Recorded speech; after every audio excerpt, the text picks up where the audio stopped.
का औद्योगिक क्षेत्र मोटा साई कालाम माननीय रेलवे के साथ जोड़ा जाए। सभापति महोदय, आपने मुझे बोलने का मौका दिया। मैडम, आपका शुक्रिया। धन्यवाद। बजट की स्पीच में फाइनेंस मिनिस्टर ने 4 बिरादरियों का जिक्र किया। भारत की सबसे बड़ी अक़लियत मुसलमान है, 17 करोड़। मैं हुकूमत से जानना चाहता हूं कि क्या 17 करोड़ मुसलमानों में गरीब नहीं है, नौजवान नहीं है, किसान नहीं है, ख़वातीन नहीं है? वतन अजीज़ में सबसे गरीब मुसलमान है, सबसे ज़्यादा नाखवानगी मुस्लिम ख़वातीन में। AIDS और PLFS का डेटा ये बताता है कि मुसलमानों में सबसे कम असासे हैं और कंजम्पशन लेवल दूसरे मजहबी ग्रुपों के बनिस्बत सबसे कम है।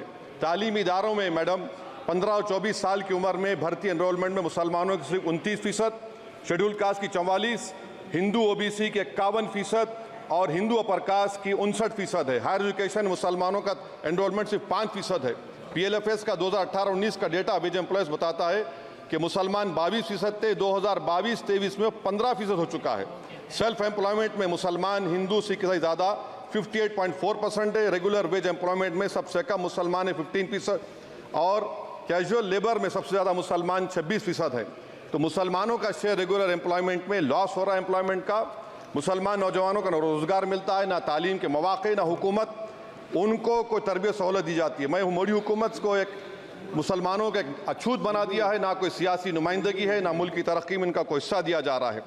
मैं मैडम माइनॉरिटी वेलफेयर मिनिस्ट्री में 2023-24 में 38% की बजट में कमी कर दी गई, 5,000 से 3,000 करोड़ कर दिया गया। इस साल के बजट में सिर्फ चंद 100 करोड़ का इजाफा किया गया, मगर 23-24 के बजट के लेवल पर पैसे मुख्तसर नहीं किए गए।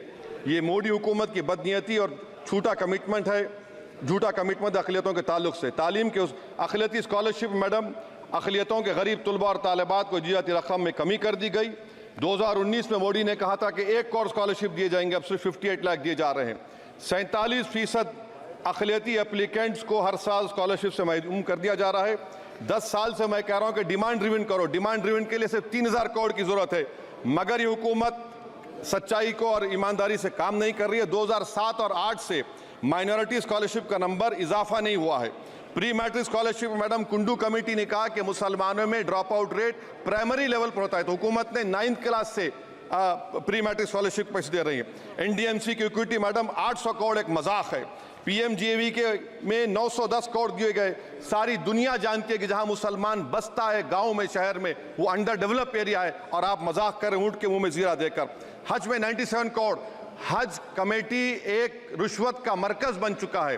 प्राइवेट टूर ऑपरेटर्स के एक लाइसेंस के लिए पैसे देना पड़ता है, बिल्डिंग सिलेक्शन के लिए पैसे देना पड़ता है, मीना मुजदलफा में कंपनी के सिलेक्शन के लिए पैसे देना पड़ता है। मैं हुकूमत से मुतालबा करता हूं कि ख़त्म किया जाए और CBI से इंक्वायरी करवाई जाए। मोदी हुकूमत को अक़लियतों बिल्कुल मुसलमानों से नफरत को ख़त्म करना पड़ेगा। मुसलमानों को उनका दस्तूरी हक मिलना चाहिए। आप कैसे विकसित भारत बनाएंगे अगर 17 करोड़ मुसलमान नफरत करेंगे? मैडम, पूरी स्पीच में फाइनेंस मिनिस्टर के बच्चों का जिक्र नहीं है। आज हमारे देश में 66 लाख बच्चे रोज भूखे सोते हैं। 46 मिलियन बच्चे स्टंटेड हैं मेल न्यूट्रिशन की वजह से। 25 मिलियन बच्चे वेस्टेड हैं। मासूम बच्चों की यह बदकिस्मती और बदबख्ती है कि एक शख्स चाय बेचकर वजीर आजम बन गया। LTC long term capital gain tax madam was decreased from 20 to 12.5%. However, the indexation benefit has been removed and won't apply to any property purchased after 2001. This will be detrimental to the growth of real estate, limit household capital formation and impact employment generation in construction sector. This change in LTCG is a quasi-wealth tax on household, particularly the middle class. Internship program madam 5 साल में आप 1 करोड़ लोगों को intern कराएंगे, यानी एक company को 4,000 लोगों को ट्रेन करना पड़ेगा। मुझे बताइए क्या ये बड़ी कंपनी का माने क्या है? It is unachievable. Will it be based on market cap, revenue, employ size? May be prime minister Modi is saying to Agniveer to do internship after 4 years of service in armed forces. Madam, 21 billion people have given up all hope and stopped looking for jobs. This brings down to 9% eligible population that is either employed or they are looking for jobs. Maybe finance minister can introduce a Berozgar tax and tax unemployed as well. No significant increase for social welfare, healthcare. It looks like Prime Minister Modi is saying देश की middle class की संपत्ति पर पहला हक हमारे alliance का है। In real terms, when adjusted to inflation, the allocation of health ABPMJ has declined. Modi is saying he said heal in India during G20. The reality is India is hurting. Madam, this government wants to increase FDI from China. Is the Prime Minister not concerned that our armed forces cannot patrol 26 patrolling points out of 65 in Ladakh? Maybe the Prime Minister wants the Chinese monopoly Indian markets. Import from China have crossed 101 billion in 2024. Prime Minister Modi says Khelo India, but in reality the budget has shown that Modi government policy is Jhelo India.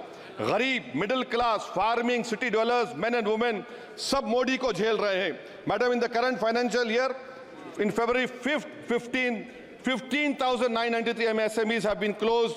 Total MSCs closed have 35,680. Andhra Pradesh bifurcation. This parliament passed a law. For last 10 years, Modi government has shown their intellectual dishonesty in not giving ITR, IIM, Bayaram Steel Factory, Railway Corridor Khadipet, recognition of Palmaru as National Irrigation Project. This shows intellectual dishonesty of this government. Madam, I end my speech by quoting a famous poet, and I'm amending certain verses. 133 crore इंसानों, जिंदगी से बेगानों, सिर्फ हुक्मरानों ने हक तुम्हारा छीना है. खाक ऐसे जीने पर ये भी कोई जीना है. बेशऊर भी तुमको बेशऊर कहते हैं. सोचता हो ये नादान कैसे हवा में रहते हैं. 133 करोड़ इंसानों, कब तक ये खामोशी? चलते फिरते जिंदानों, गरीब खवातीन, नौजवानों, किसानों से रोने की सदाएं आती हैं. जब शबाब पर आकर खेत लहलाता है, किसके नयन रोते हैं? कौन मुस्कुराता है? काश तुम भी समझो, काश तुम भी जानो किस कदर भयानक है जुल्म का ये ढब. देखो रख से आतिश आहन देखते ही जाओगे, होश में ना आओगे. और अनएम्प्लॉयमेंट पर अभी बोला गया नौकरियां दे रहे हैं, तो शायर ने इनके बारे में अच्छा कहा कि फूल शाखों पर खिलने लगे तुम कहो, जाम जिंदों को मिलने लगे तुम कहो, चाक सीनों के सिलने लगे तुम कहो. इस खुली झूठ को, जहन की लूट को मैं नहीं मानता, मैं नहीं जानता. शुक्रिया मैडम. माननीय सदस्य श्री